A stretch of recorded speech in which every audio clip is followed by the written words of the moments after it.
I'm cutting a second piece of this perfectly simple banana bread. It's my grandma's recipe. It's delicious, perfect crumb, moist, sweet, and it's gonna hit the spot. Let's make some. So this is a very simple banana bread, one that you just like love and is cozy and is homey, and it's one my grandma made all the time. And it's gonna start with some melted butter. Now I'm just gonna melt a small amount of butter, and the reason sometimes in a recipe you use butter is, guess what? For flavor. You want the flavor of that butter to be in this because banana bread has very simple ingredients, and the reason we make it is why? Well, one, because it's delicious. Two, when you get a whole bunch of bananas and all of a sudden they get really brown, they're completely fine. This is usually when I would freeze them, but it's also the perfect time to make banana bread because when they get brown, all the way around them, the more brown they are, even if they're completely brown, they're gonna be sweeter. Their sugars are gonna be condensing. They're gonna be so much more flavorful and sweeter to use in something like banana bread.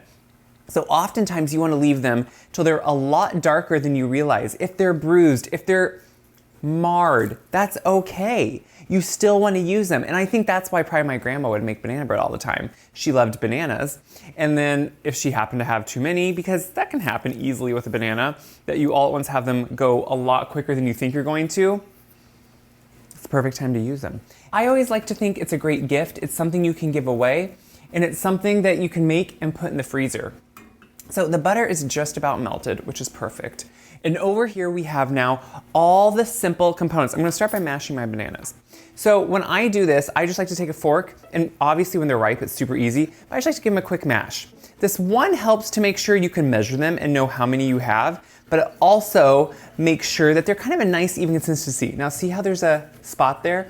I don't mind that. We're mashing them. It all can go right in there, and it all can be just part of the recipe. Now, mashing you don't have to be perfect on, that's the great part. You just wanna make sure it's somewhat mashed up, but I don't mind if there's a little bit of texture to it. Now, you can generally guess the size of a banana, and you can make sure you get enough thinking, oh, this banana's about this size, and it should be about this amount of dry measure. But the thing is, guess what? I wanna make sure I have enough banana, so I do put it in a measuring cup, and if I don't, I mash a little bit more banana. You don't wanna get into a point where, especially when it comes to baking, you're changing things or changing the recipe because that changes the quantity and that changes the amount. And you wanna make sure you have all that banana flavor in there. So that's why I'm actually measuring it. And I want you to see that. I'm even gonna mash up some more to make sure that I get my full amount. Now, I always put all the amounts for all these videos that I'm doing in the description below the video. I don't say them always in the video because it's just too much, but I do put them in there. So we have our banana. We're gonna put it right into our bowl here. And then we're gonna add a few other ingredients. So I'm gonna add my milk, whole milk, and the reason I always use whole milk is it has a richer, fuller flavor. It's just better. You know, grandma said it, I say it, it just makes sense. And then to that, we're gonna add an egg. Now the reason we're adding an egg is obviously for the right texture. It's gonna add some lift. We're gonna put it right in here, and then I wanna whisk this all together to make sure that egg is gonna evenly incorporate before we add everything else. The big reason here why I'm whisking is just to make sure if you don't incorporate that egg evenly, that won't make the bread be even when it's baking, so you don't want that. But see how that banana has a little bit of texture? That's completely fine. Now, we've all made banana bread, so I'm sure you know what I'm talking about, but the thing is, little differences, little tips do make a difference. So I am gonna add in some vanilla. We know why. We don't even have to question that. I do make my own vanilla, and I just refill my jar always all the time, so it makes it feel much more free just to add as much as you want, and I love that. Gonna add some sugar. Yes, banana has sweetness, but sugar also helps give the right structure, texture, flavor. So we're gonna add it all in and whisk it together. So that's all incorporated. I'm gonna grab my butter that I had turned off the heat, so it was just sitting there kind of cooling a little bit. And we're gonna add that in. Now, that flavor the butter gives is really unmatched, and you really do want that. So don't question the butter. Butter is important. You know, grandma used to make it with just shortening. No, doesn't have the flavor, and she knew that too, so she switched too. And it just makes it so much better and really brings out a little bit more richness. And once the butter is incorporated, that's all you need to do. So for the dry ingredients, it's pretty simple. We need some flour. And you know, the thing with flour, most older recipes always say to sift them, and why is that? At one time, flour used to have a lot of contaminants, little gritty bits. We obviously have good flour now, but I do like to lighten my flour. So anytime I do it, instead of taking my measuring cup and sticking it way down in there, I use a scoop. Now I have an antique scoop here, but you can find any scoop, and then I level it off the top. That makes sure that if you're not gonna weigh your flour, that you have just a nice amount of flour and you're not packing it in there. Because otherwise, if you take your scoop down in here and you draw it through and you kind of push it in, it ends up having a lot more flour than a recipe needs, and you don't want that. So we're gonna put our flour right in here, our last amount, gonna add it right to the bowl, and then we're gonna add in some baking powder. This is gonna give it that nice lift that you really want, and then we're gonna add in some salt. We're just gonna sprinkle it right in. Salt offsets flavors, it also brings out flavor, it's super important. So we're gonna quickly mix this together, and the best part is, this is quick. It's a quick bread, isn't it? And so this is why it's great for, it's usually one of the first things maybe you learn to bake as a child or you make with your kids, because it really is that simple. But once you do add the dry ingredients, I think the only important part to think about is don't overmix it. If you really start over mixing it, it can become a little bit drier, coarse once it bakes. So if anything, I would say slightly undermix it. And I know it sounds counterintuitive, but do you see there how I have just a few little pieces of those dry bits? Don't worry about that. Don't feel bad about that. Leave those in there because we are going to do a final fold here with walnuts. So now we just want to chop the walnuts. Now, I get it. Not everyone likes nuts. You know, Grandma a lot of times when she would make it, it depended who she was making it for. She loved to make a big batch, but then put it into small loaves and kind of give it away if anyone stopped. Didn't matter if you asked for it or not. She just wanted to give you some. And I think that's the beautiful thing about baking. But I do love the crunch of a nice walnut in it. I always pre-toast my nuts.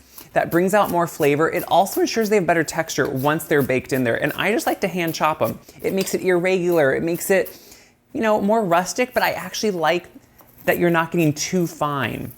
It has nice pieces of walnut to it, and that's what I want when I'm gonna go through. So I'm gonna add most of the walnuts in.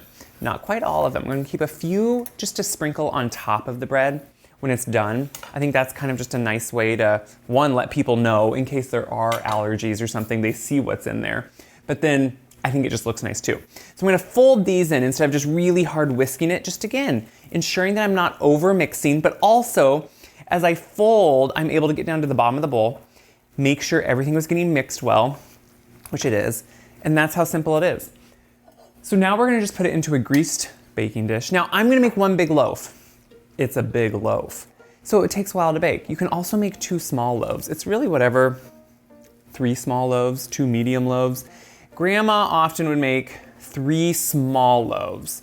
For one, she just liked how those kind of fit better in the freezer. She could take one out and eat on it and not have a whole big loaf. It kind of just depends what you want to enjoy with it and what size pans you have.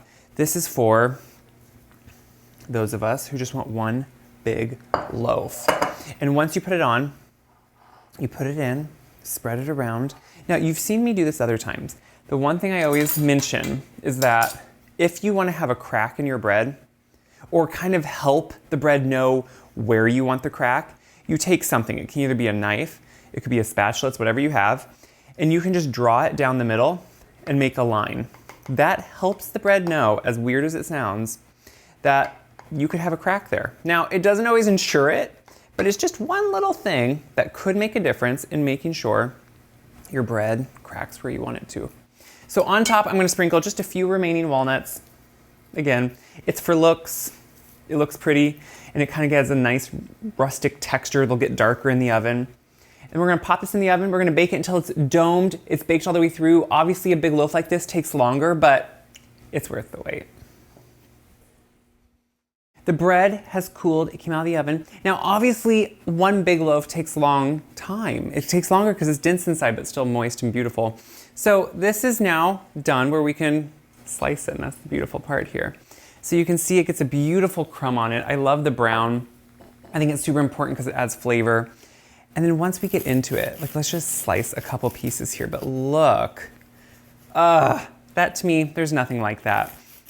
A beautiful slice of banana bread, and it has all the pieces of walnut. It's warm still, which there's nothing like it. It's so homey and cozy. I love how simple it is. It's really just a perfect thing. Now, to me, you need just a little bit of butter with this. So you put it on and look how it's melting instantly, and that's what I want. I want it to melt into it. And you can also toast this. This makes really delicious, think about it. Think about it, French toast. Yeah, I know. Or just with a cup of coffee. It just reminds me of Grandma. Every time I'd go, she'd give me a loaf of banana bread to take home, And I'd say, oh, Grandma, you have the best banana bread. And she still does. It's delicious. One of my favorites. Super simple. It's not trying to be anything else. You get banana. It's sweet, but not too sweet. You get hints of the walnut in there, which I love. It's really good. It's cozy, it's homey. It's like perfect on those cool mornings, but it's also perfect in the summer. It's just like an all-purpose year-round bread. So what I hope you do with this, I hope you feel confident, comfortable, and excited to make banana bread at home. It's simple, it's great. Share it around, keep it for yourself. Whatever works for you, that's the point. Gather your friends together, share this recipe, because guess what? They're gonna love it too. It's that good. Also check my website, wiseguy.com, for this full recipe and all my other recipes. They're all on there. Enjoy.